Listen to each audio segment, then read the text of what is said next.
visit here. So I've come back to Gjirokastra. The last time I was here was back in 2017. Jam kthyer sërish në Gjirokastër. Hera e fundit që kam qenë këtu ishte në 2017. And I've come to talk to politicians, to civil society and to the media and to find out how the city has changed. Kam ardhur këtu për të folur me politikanët, me median, me shoqërinë civile dhe për të kuptuar se si situata në vend, në qytet ka ndryshuar. And I'm very pleased with what I found here, with some of the changes that are very visible to everyone. Dhe jam shumë I lumtur, I kënaqur që shoh disa ndryshime pozitive që kanë ndodhur në qytetin tuaj. And I'm also here to promote the British scholarship scheme for master's degrees called Chevening. Jam gjithashtu prezent këtu në këtë qytet edhe për të promovuar programin ton të masterit të quajtur Chevening të Ambasadës britanike. And we talked at the university about that yesterday, and there's a lot more information on our website. Fola dje në lidhje me këtë temë në universitetin këtu në Gjirokastër, dhe më shumë informacion mund ta gjejmë edhe në faqen e internetit, në website-in e tyre. Zoti Ambasadori, ju thatë se bët takime edhe me politikanë në Gjirokastrit. Si ju duket situata politike në Gjirokastër, por dhe edhe ajo në përgjithësi në Shqipëri? Okay, you, Ambassador, said that you had some meetings with politicians here in the city. How do you find the political situation in the city, but all over the country as well? Okay, well, of course, we're coming towards a national election, and I think that dominates not just national politics, but also local politics as well.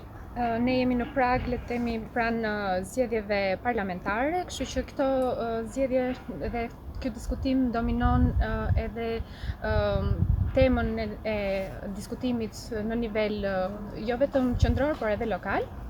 And of course, at the moment, we are at an important point when the parties are agreeing, if you like, the rules of the game. Në këtë fazë jemi duke, le të themi, diskutuar mbi atë çfarë janë ndryshimet e lojës dhe nëse partitë politike janë dakord me këto ndryshime të rregullave të lojës në këtë fazë. And Albania has a long and important history of looking to find consensus for electoral reform. Dhe Shqipëria ka një histori të gjatë të rrugtimit të saj për gjetjen e një konsensusi për sa I përket reformës zgjedhore. And I'm hoping that over the next few days, all of the parties will move forward, trying to look where possible for that consensus. Dhe unë shpresoj që në ditët në vijim ne të shohim këtë konsensus të realizohet, të shikojmë partitë politike që të arrijnë në një konsensus të tillë. Duket se partitë politike në Shqipëri ndryshojnë marrëveshjet në momentin e fundit. Ju shpresoni se do të ketë më në fund një marrëveshje përfundimtare dhe të duhurën? The political parties usually change the rule of the games at the last minute. Do you believe that will be a consensus that we'll find now? Let's see what we find in the next few days, but what I would like to see is all of the parties negotiating in good faith to try and find a consensus. Le të shohim patjetër se çfarë do të ndodhi në ditët në vijim, por ajo çfarë unë shpresoj dhe uroj që të ndodhi është që partitë të gjejnë një konsensus ndërmjet tyre në mirëbesim për të arritur rezultatet e nevojshme.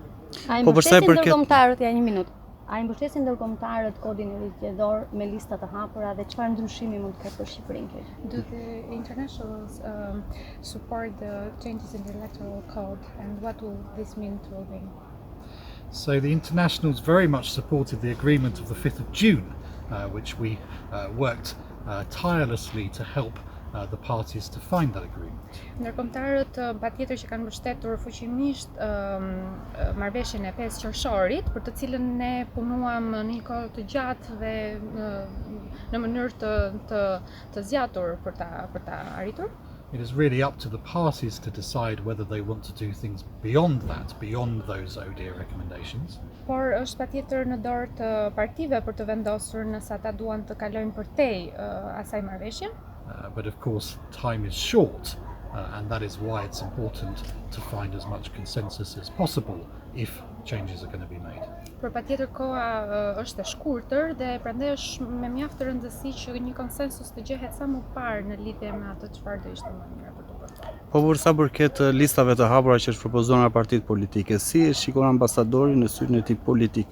Do të jetë në të mirë të qytetarëve dhe një besim, le të themi, që qytetarët votojnë atë që duan? Regarding the open list, so what is your view about open list, and would this open list be in favor of making the people's voice more heard? I mean, the reality is that every country uses a different system for its elections, and every system has advantages and disadvantages. Është e vërtetë që çdo vend ka sistemet e veta elektorale, të cilat e përdoret, e secili sistem elektoral patjetër që ka avantazhet dhe dizavantazhet e veta. So I don't think it is for a foreign ambassador to say what system should be used here. That's really for the politicians to decide amongst themselves. Dhe patjetër nuk më takon mua dhe ndërkombëtarëve që të vendosim se cili do ishte, le të themi, sistemi më i përshtatshëm për shqiptarët, por kjo mbetet në dorën dhe në vendimin e politikanëve shqiptar. Për sa i përket krimit të organizuar, apo bën Shqipëria hapa para me ngritjen e OPL-s në byron tashmë? So regarding the organized crime, do you see Albania improving or working forward in regards to the institutions that are being built? So the British government continues to work very closely with the Albanian authorities in what is a war against organised crime. Shqipëria punon në mënyrë shumë të ngushtë, më falni, Britania punon në mënyrë të ngushtë me qeverinë shqiptare për të luftuar krimin e organizuar në vend. And it continues to be a challenge. Dhe vazhdon të jetë një sfidë e madhe. And what happens in the UK impacts Albania, and what happens in Albania impacts the UK. Dhe patjetër ajo çfarë ndodh në Britaninë e Madhe shpesh herë afekton atë çfarë ndodh në Shqipëri, dhe e kundërta gjithashtu ajo çfarë ndodh në Shqipëri afekton atë çfarë situatën në Britaninë e Madhe. So we need to continue our efforts if we are going to ever win this war. Dhe patjetër që ne na duhet një punë e përbashkët dhe të vazhdojmë të jemi bashkëpunues nëse duam që ta fitojmë këtë luftë me krimin e organizuar. A mund të jem primare zgjedhjet e prillit në Shqipëri për t'u antarësuar Shqipëria në Bashkimin Evropian? Është një ndër pikat kryesore. Will the coming elections be a priority for Albania to enroll or to become part of the EU? So the UK, of course, is not a member of the EU, so it's difficult for me to comment on that. Duke qenë se Britania e Madhe nuk është më pjesë e Bashkimit Evropian, do të ishte pak e vështirë për mua të komentoja mbi këtë gjë. But what I would say is that although we are not members, we still very much support Albania in its efforts to meet the reforms that are required to join the EU. Por ajo çfarë unë dua të them është që pavarësisht se ne nuk jemi antar, ne jemi pro antarësimit të Shqipërisë në Bashkimin Evropian dhe mbështesim fuqimisht reformat që Shqipëria duhet të ndërmarrë në mënyrë që të antarësohet në të. Yes. Maro. Në mesdheut lindor Turqi-Greqi apo edhe konfliktin e detit në Shqipëri. Si perceptohen të gjitha këto nga qeveria britanike dhe cili është qëndrimi i saj?